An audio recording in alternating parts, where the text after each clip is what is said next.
interesting fact, Jackson. Mhm. Did you know that the CCP China right now, for the average citizen, 70% of their household assets are in real estate. Wow. With their real estate sectors now in crisis and the exports in a slump. Mhm. Not to mention, CCP China's unemployment rate has now spiked over 21%.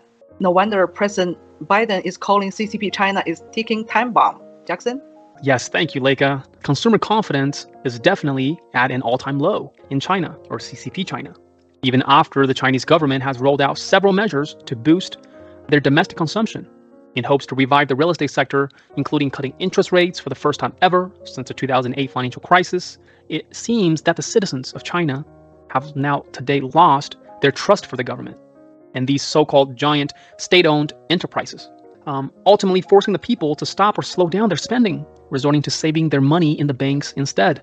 But now that raises a new question, or the question now becomes, are the banks really safe?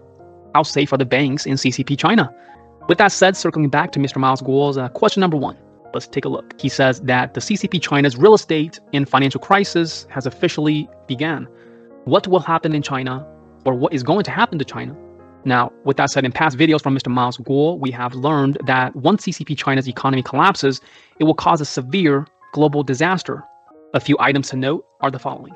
The first, severe food shortages crisis. Number 2, the collapse of CCP's tech industry due to a shortage and ban on microchips from the West, which translates to number 3, the collapse of CCP's vital organs, such as airplanes for air travel, trains for land travel, hospitals, banking, satellites, prisons, you name it. Now, another very important item to note is the CCP's firewall. With that said, to continue their media lies and the propaganda or their brainwashing machine, how long do you guys think the CCP can keep their firewall online without access to advanced microchips? Could this ultimately push the CCP to start a war on Taiwan, to take over Foxconn, the world's largest technology manufacturer and service provider of microchips?